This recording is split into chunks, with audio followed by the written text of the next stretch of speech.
Hello and welcome to Edupedia World. This session is about shopping. The easiest way to ask for something in a shop is to say what you want and then say please. A bottle of water, please. A cheeseburger and large French fries, please. A packet of AAA batteries, please.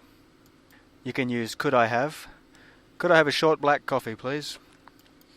Could I have a piece of slice? Could I have that necklace, please? Could I have those earrings? Or I'd like a chicken sandwich. I'd like a postage stamp. If you want help with your purchase, you can say, I'm looking for a new mobile phone. I'm looking for a gift for my host.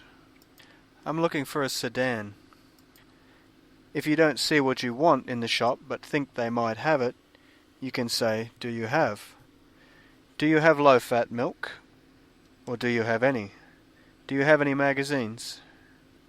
Or if you use the words, do you sell, you don't have to worry about plurals. Do you sell toothbrushes? Do you sell shoes? Do you sell four-wheel drives? Once you find what you want, you can use I'll have or I'll take, meaning I will have or I will take. I'll take these, thanks. I'll have this one. I'll take 10 of those. I'll have 10 of the blue ones. When asking for things, it is useful to know the word could is more polite than the word can. For example, can you get me one of those? Or could you get me one of those? It is also more polite to make a longer and more indirect request. For example, can I have one of these? Or, would you mind if I took one of these? Sometimes people will even start their request with an apology, saying, I understand that it's difficult for you to do what I ask right now, but, for example, I'm sorry to bother you. Could I have another bag, please? Or, I'm sorry to trouble you. This coin is bent. It won't go in the machine. The words, excuse me, are an apology, but people use it merely to get someone's attention. Excuse me, could you move, please? Excuse me, could I have one of those? In English, it is normal to make requests and suggestions, even to complete strangers, and even to people who are paid to serve you.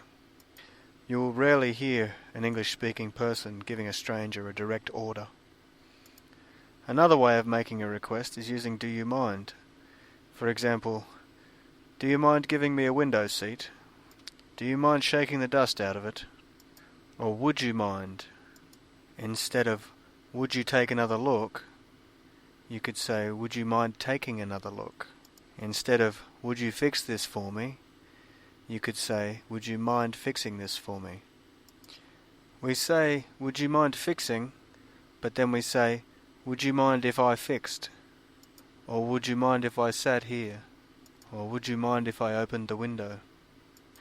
But watch out, because do you mind if is followed by a present tense verb. For example, do you mind if I sit here? Do you mind if I smoke? Do you mind if I use American Express?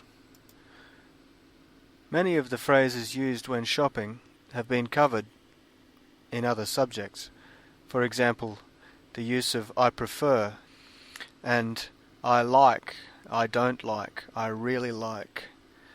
These are all covered in the subject eating out, video number 2 in this series. So we'll conclude here. Thank you for listening, and thank you for visiting Edupedia World.